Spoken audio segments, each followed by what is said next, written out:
શું તમે ક્યારેય રાત્રે એકલા રડ્યા છો, જ્યારે આખી દુનિયા સૂતી હોય અને તમારું હૃદય અંદરથી તૂટી રહ્યું હોય? તમે જેને જીવથી પણ વધારે પ્રેમ કર્યો, જેના માટે તમે તમારું બધું જ કુરબાન કરી દીધું, અંતે તેણે જ તમને પારકા કરી દીધા, સાચું ને? છાતીમાં એક એવો ભાર છે જે કોઈને કહી શકાતો નથી.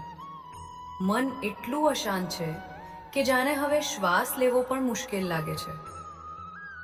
જો તમે અત્યારે આ પીડામાંથી પસાર થઈ રહ્યા છો તો વિશ્વાસ કરો, આ વિડિયો તમારી સામે ભૂલથી નથી આવ્યો. સ્વયં બ્રહ્માંડના રચયિતા તમને આજે કંઈક કહેવા માંગે છે. આજે હું તમને શ્રી કૃષ્ણનું એક એવું ગુપ્ત સત્ય જણાવવા જઈ રહી છું, એક એવું રહસ્ય જે સાંભળ્યા પછી તમારી આંખમાંથી એક પણ આંસુ નહીં પડે. તમારા સૌથી મોટા દુશ્મનો અને તમને દગો આપનારા લોકો પણ તમારી સામે ઝૂકી જશે. પણ એક ચેતવણી છે, આ સત્ય પચાવવું ખૂબ કડવું છે. 99% લોકો પોતાના મનની સચ્ચાઈનો સામનો નથી કરી શકતા, એટલે તેઓ આ 20 મિનિટનો વિડીયો પૂરો જોવાની હિંમત નહીં કરી શકે. શું તમારામાં એ હિંમત છે? શું તમે એ જાણવા તૈયાર છો કે તમારી સાથે જ આવું કેમ થયું? જો હા, તો તમારા શ્વાસ રોકી લો, કારણ કે હવે જે શરૂ થશે તે તમારું આખું જીવન હંમેશા માટે બદલી નાખશે. નમસ્કાર મિત્રો, સ્વાગત છે તમારું તમારી પોતાની ચેનલ ડિજિટલ ખેડૂતમાં. અહીં આપણે કોઈ સામાન્ય દુનિયાવી વાતો નથી કરતા.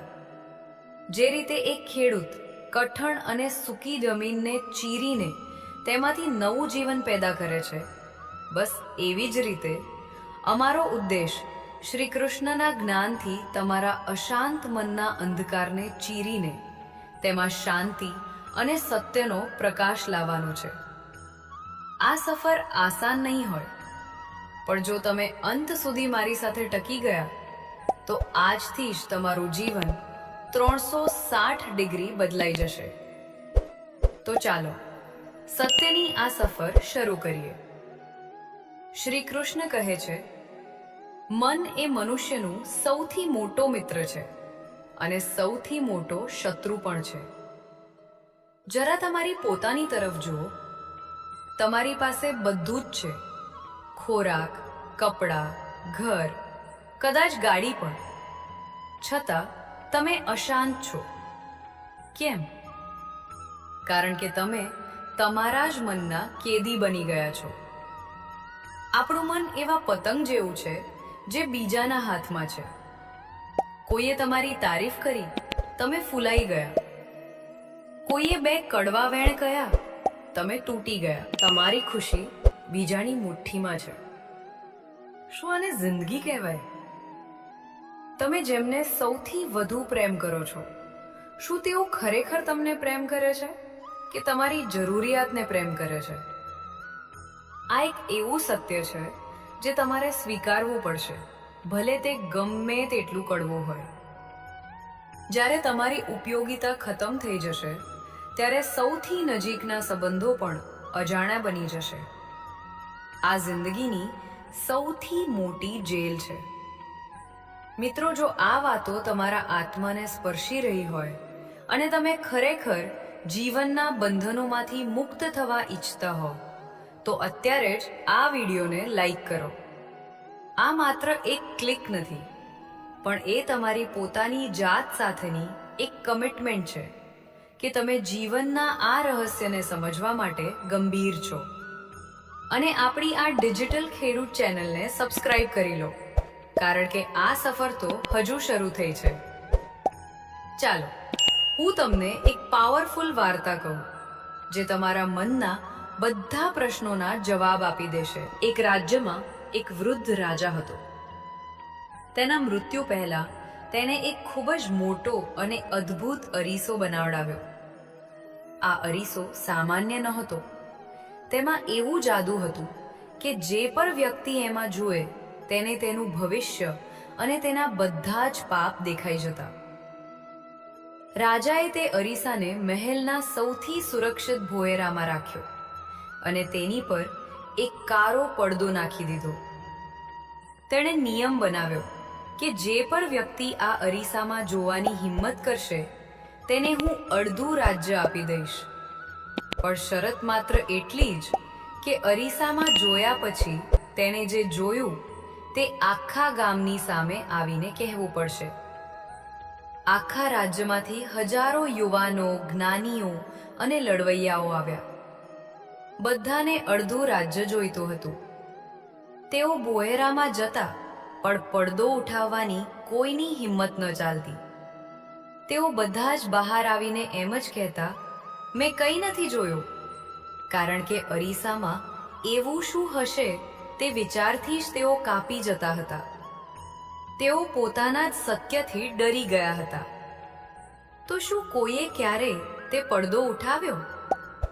શું તે અરીસામાં ખરેખર કોઈ ભવિષ્ય હતું? આ રહસ્ય વિડીયોના ક્લાઇમેક્સમાં ખુલે છે. મિત્રો, તે વાર્તા સાંભળીને તમારા મનમાં શું પ્રશ્ન જાગ્યો? શું તમને લાગે છે કે તમે તે પડદો ઉઠાવવાની હિંમત કરી શક્યા હોત? તમે એવો કયો ડર છે જે તમને તમારી જાતથી સંતાડી રાખે છે? કોમેન્ટમાં મારા મનનો ડર લખીને અમને જણાવો.